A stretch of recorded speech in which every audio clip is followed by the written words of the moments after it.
Friends, आज का topic कुछ खास तो नहीं है, लेकिन हाँ कुछ ऐसा है जो शायद आपको पसंद आएगा। अभी कुछ दिन पहले मुझे ओशो के जीवन की एक घटना के बारे में मालूम पड़ा और ओशो के जीवन की वह घटना मुझे अंदर से छू गई। तो फिर मैंने सोचा क्यों ना आप लोगों के साथ शेयर करूं। हो सकता है कि आप में से इस घटना को पहले ही कुछ लोग जानते हों। हाँ, लेकिन जो लोग नहीं जानते वो इस वीडियो को पूरा आराम से देख सकते हैं। यह घटना है जबलपुर की, जहां पर ओशो पहली बार एज ए प्रोफेसर एक यूनिवर्सिटी में पढ़ाते थे। तो उन दिनों ओशो रोजाना सुबह सुबह घूमने जाया करते थे। तभी एक दिन की बात है, ओशो सुबह सुबह मॉर्निंग वॉक से घूमकर आ रहे थे तो एक रिक्शे वाला बहुत ही उदास दिख रहा था। तो उस रिक्शे वाले की मां ने उस रात उसने एक फूटी कौड़ी नहीं कमाई।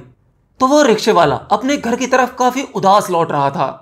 तकरीबन 5:30-6 बजे का समय रहा होगा।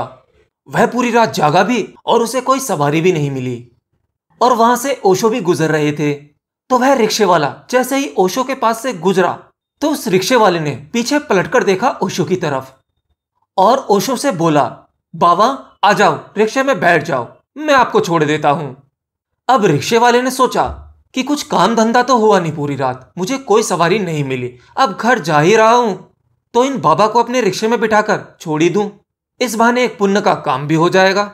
वैसे तो ओशो जहां पर रहते थे उनका घर बिल्कुल जरा सी दूरी पर ही था, लेकिन फिर भी वो रिक्शे में बैठ गए और 3-4 मिनट बाद ही वो उतर गए क्योंकि वहां से उनका निवास स्थान बहुत ही नजदीक था। और रिक्शे वाले को कहा कि तुम यहीं रुकना, बाहर ही रुकना, मैं अभी आता हूं।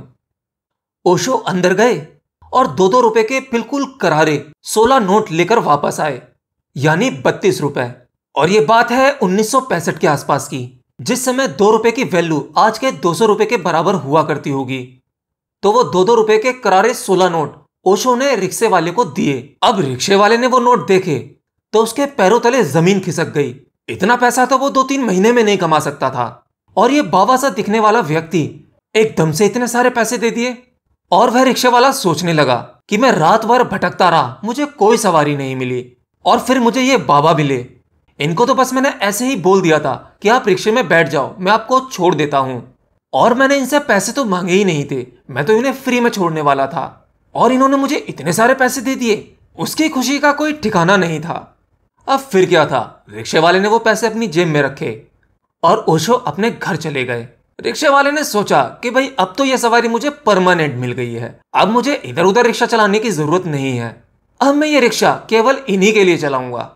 और कमाल की बात देखो, उन दिनों ओशो रजनीश के पास में उनकी अपनी पर्सनल कार भी थी। और कारों के बारे में तो आपको पता ही होगा कि ओशो जब अमेरिका में थे तब उनके पास में कितनी महंगी कारें हुआ करती थीं। उनके पास सबसे ज्यादा रोल्स रॉयस थी, लेकिन जब वो वापस इंडिया आए तो वो सभी कारें वहीं पर छोड़ आए। एनीवे, तो ओशो उन दिनों अपनी कार छोड़कर उस रिक्शे में जाने लगे और वो रिक्शे वाला जब ओशो को उनके कॉलेज लेकर जाता था तो उन्हें कॉलेज छोड़कर वहीं कॉलेज के बाहर खड़ा रहता था जब तक ओशो के लेक्चर वगैरह खत्म ना हो जाएं। उनका कॉलेज से छुट्टी का समय होने तक वह रिक्शे वाला कॉलेज के बाहर ही खड़ा रहता था और उस रिक्शे वाले को अब कोई जरूरत भी नहीं थी क्योंकि अब उसे उसकी पर्सनल सवारी मिल चुकी थी। तो ऐसे ही काफी दिनों तक यह चलता रहा। रिक्शे वाला ओशो को उनके कॉलेज तक छोड़ता और फिर वापस घर आकर छोड़ता। तो फिर एक दिन ओशो उस रिक्शे वाले से बोले कि भाई तुम ऐसा करना, आज रात का खाना मेरे साथ ही खाना, लेकिन हाँ जब यहां पर आओ तो एक फावड़ा और एक तसला, ये दोनों चीजें अपने साथ रिक्शे में लेकर आना और फिर रात का खाना हम दोनों साथ करेंगे, मैं तुम्हारा खाना बना लूंगा। अब क्या था, रिक्शे वाला पूरे इंतजाम के साथ आ गया। फिर ओशो ने उस रिक्शे वाले को अच्छा खाना खिलाया।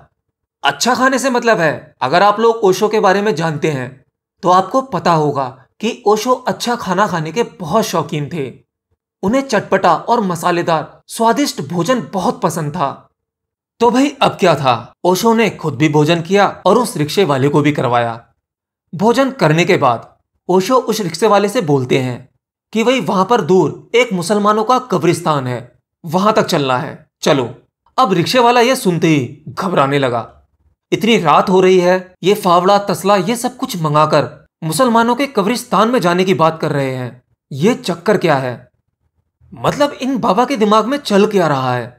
लेकिन रिक्शे वाला बेचारा क्या करता, उन्होंने ओशो को बिठाया और वो चल पड़ा। अब कब्रिस्तान पहुंचते पहुंचते समय हो गया तकरीबन 11 बजे के आसपास का।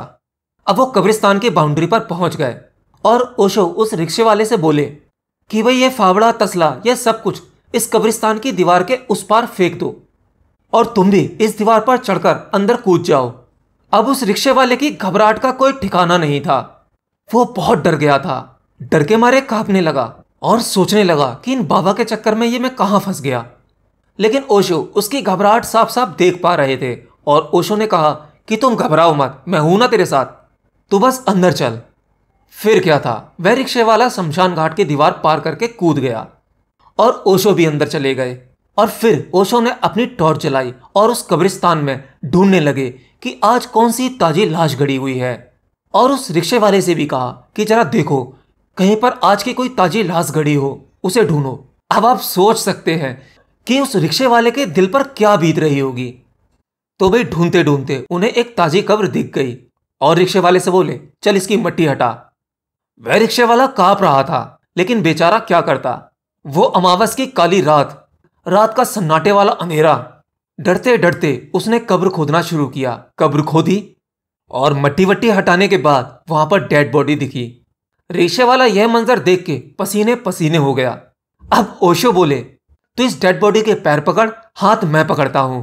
रिक्शे वाले का दिमाग सुन्न हो चुका था। अब दोनों ने बॉडी को पकड़ा और उसे कब्र से बाहर निकाला और ओशो बोले कि चल अब तू कब्रिस्तान से बाहर चला जा और आसपास नजर रखना कि कोई कहीं कब्रिस्तान की ओर आ ना जाए, और अगर कोई आता हुआ दिखाई दे तो मुझे कोई इशारा कर देना, मैं समझ जाऊंगा कि कोई आ गया है।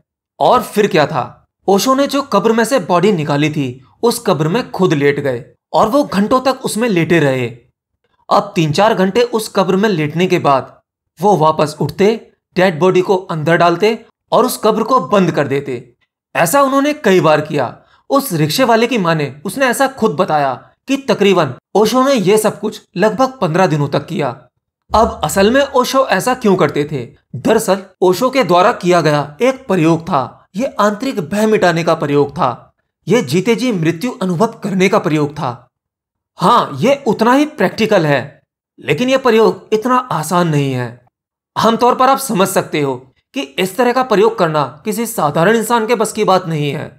यह कोई ऐसा ही ओशो जैसा सनकी इंसान ही कर सकता था, क्योंकि ओशो हमेशा प्रैक्टिकल पर ही यकीन करते थे और उन्होंने न जाने कितने प्रयोग किए।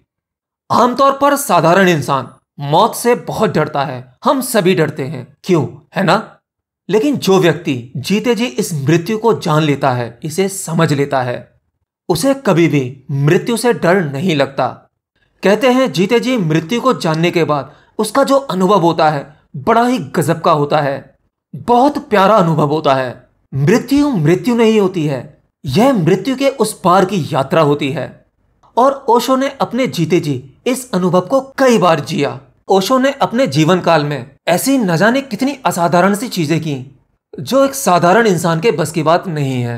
और हाँ, एक बात मैं बता दूं, ओशो की जो आलोचना करते हैं शायद वो उन्हें जान ही नहीं पाए, उन्हें समझ ही नहीं पाए। लेकिन मैं अपने अनुभव से एक बात बताता हूं, एक समय ऐसा आएगा और वो आ रहा है कि जब इस पृथ्वी पर ओशो को बुद्ध महावीर की तरह जाना जाएगा, जब लोग उनके विचारों को समझने लगेंगे।